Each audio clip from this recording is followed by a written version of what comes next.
All right, I want to talk about this.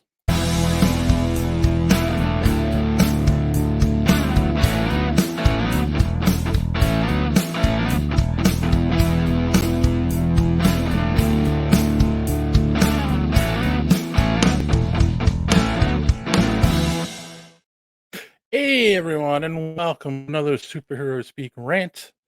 I'm your host Dave, and this is going to be an interesting one.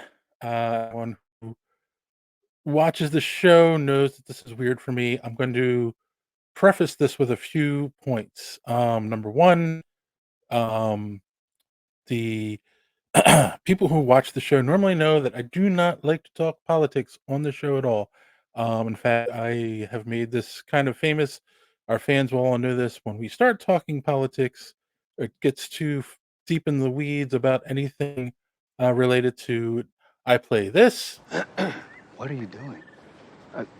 We don't do that here. and we quickly change subjects. And that is why this is a little weird for me. I also would like to state up front that the views posed in this rant are not necessarily those of my co-hosts John and JD.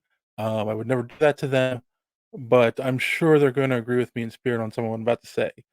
So let me start off by saying something again. I don't like talking about this stuff on the podcast, but I am. I feel like I am on a political island a lot of times. I am very much a centrist. Um, and I'm so much a centrist that I have liberal friends that call me conservative, and I have conservative friends that call me liberal. And it gets a little frustrating at times, right? It's just like, no, I'm an independent person with my own thoughts. And because I don't agree with you 100%, you're going to say these things about me. Whatever. It is what it is. I've felt this way for a really long time. And then one day, I wanna say it was prior to Trump being elected, I found, Tim Pool, who is a political commentator. He has a podcast. I think it's called Timcast IRL. I'm not gonna play that game. It's called Timcast IRL, and he is very much a centrist. He, uh started out very liberal in his life, and things have happened to him, and he's developed his own views, and he takes a very centrist approach. He's been called a milquetoast fence sitter many times in his career. Um, he has also said what I just said. He has been called conservative by some and liberal by others. So I started watching him because I'm like, oh, this is someone who's a lot like me. He looks at all the sides of a story, what's going on, and he makes an informed decision about the whole thing. And a lot of people who do that, you will also have to agree that a lot of people have biases. So at the end of the day, he still might have a bias. I might still have a bias on the topic, but we do try to educate ourselves on a lot of different things. Um, so why am I talking about? Well, he talks a lot about culture and what's going on in the world, and not too long ago, I mean, this is feel old because of what the main topic is, but I feel it needs to be said. And also, while everything I'm saying doesn't necessarily mean go to just Tim Pool. This is for a lot of podcasters and commentators who are in the political space. Quite a few that I watch are all guilty of this. And what is this that I'm going to talk about? They start talking about comic books, comic book movies, comic book culture, and um, why Marvel, Disney movies are failing because of X, Y, and Z. They, of course, the um, main call for a lot of people is that they're too woke. And recently, he was talking, not recently, last year at the end of last year, he was talking about the Marvels, and we reviewed the Marvels on this show, and we did it very in depth and why the movie failed.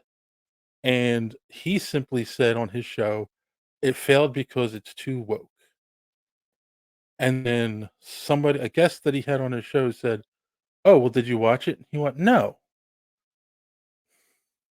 and that's when I started losing a little bit of respect for the man. Um, Again, I'm gonna say, if you're going to have an opinion on something, you should educate yourself on it. If you don't watch the movie, how do you know it's too woke? Um, the truth is, and we talked about this on the show quite a lot, the reasons that movie failed were, 1, a lot of people didn't care for the first one, let's be honest. It really isn't that great a Marvel movie. It feels out of place. It's also weird that the hero, remembers who she is at the end of the movie and then still decides to leave Earth. That left a bad taste in my mouth and a lot of other people's. Um, and then this movie comes along and it stars 3 heroes, but 2 of them were introduced in TV shows on Disney Plus. And that is one of the main things that hurt that movie because no one knew who Ms. Marvel, Kamala Khan, or, Monica and Rambeau were by the time that movie came out, and they were the movie was about the relationship of those 3 characters having to learn to work together to save the day, as a lot of comic book movies are, a lot of comic books are, and, um, if you don't have a vested interest in the other 2 characters, you're probably not gonna go see it. There's other factors to it. It's the failures of other super movies before that, because most normies, um, when they see movie after movie fail, then they kinda go like, "Oh, well, then maybe I won't waste time and money in seeing this." We're still in a weird bubble where unless a movie is really, something different, people aren't going out to the theaters as much. They're still going out, but not as much, and we also have the really weird thing that no one else is talking about. A lot of these movies, 3 months after they're in the theater, they're on streaming.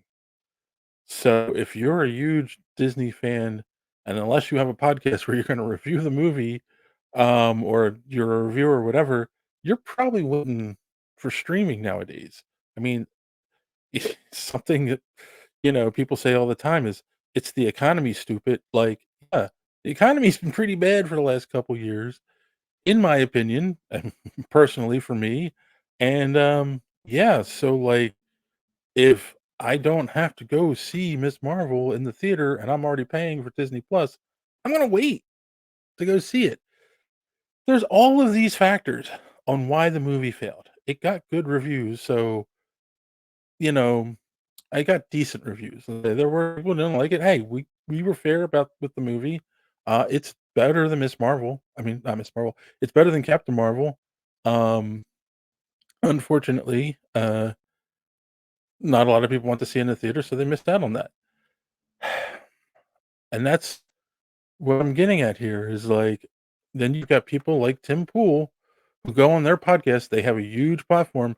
We've got a small platform, but I'm still using it, and they say, "Ah, that's it's woke trash, don't go see it." So, the hundreds of thousands, millions of people that watch him are not gonna go see it. So, he's hurting a movie that he's never seen.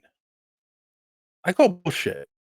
Like, I seriously, I call bullshit on that because it's like, no, you don't have a right to do that.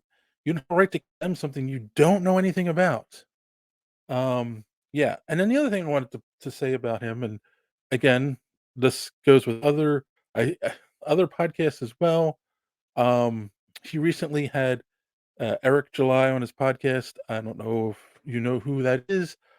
He is a musician turned podcaster turned comic book creator.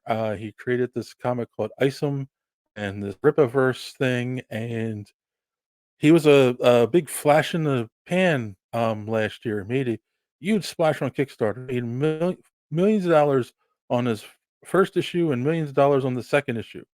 And so, of course, the guy's getting a lot of attention, so you come and have him on your podcast so you can talk about this, and he's a libertarian, a very conservative-minded person. You have him on the podcast to talk about this stuff, and, um, yeah, and you're touting him up as a comic expert, and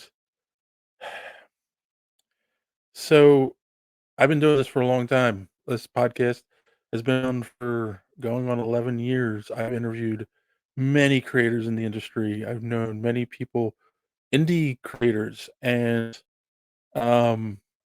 Eric is suffering from the thing that most of them suffer from. It was a big flash in the pan episode, issue 1 and 2. Where's issue 3? He kinda died off because it's a lot harder to do than people realize. It's hard to keep up writing stories, it's hard to find artists you can work with and trust. It's hard to, like, coordinate all this stuff. So, yeah, I'm sorry. He was a flash in the pan, and it really frustrated me when I was watching that, interview and, um they started talking about Superman, and they started talking about all its crazy powers, Oh, he could make little Supermans out of his fingers, and he could throw his S, which was in this Superman movie, by the way, Superman 2, not, um and any comic expert who would have been on a podcast like that would have stopped Tim at that point and been like, "Yeah, but that's Silver Age Superman. It's a little different. They don't do that with Superman anymore in the comics." Yeah, they even DC admits they got a little crazy with him in the Silver Age. He could move entire galaxies, like, he was way too powerful, and they gave him any crazy power he needed for any situation he was in, and they stopped doing that. But again, any comic book expert would have known that and said it, and I'm sorry, Eric July, I wish him luck. He doesn't need luck. He's already made millions of dollars off of the first 2 issues of this comic, but he's not really a comic expert. He was a flash in the pan. He'll go back to doing his commentary on his podcast. I'm sure he's already doing it, and good for him, but if he was serious about being a comic creator, he'd come out with an issue, at least 6 issues a year. He would try to do it every month. Doing it every once in a while, making a big splash, be like, "Oh, look at me, I'm so great." Go ahead, get out of here. I've been to cons where I've met people who, oh, they're on issue 1, and the next year I come out and they're like, "Oh, still got issue 1. Where's issue 2?" Ah, 3rd year, issue 1, and then they're gone. Like, that's what he is right now to me. He might have made a lot of money on them, but yeah, that's all he is. Um, so that's the thing, like, if you're not gonna take the time to, like, actually research a movie and see why it failed or look at the landscape of Marvel movies and figure out what's going on, you're just gonna simply go, "They want woke, so, oh, they're broke." Fuck you, man, like, seriously. No offense, I'm still a fan, still gonna watch, uh, the show every once in a while like I do, but stay in your lane, man. Seriously, like, you're not a comic book guy. You don't know anything about this. I've lived and breathed comic books my whole life. Stay in fucking lane. All right? Like, no, I'm done. That's my rant for the week. So, thanks for watching.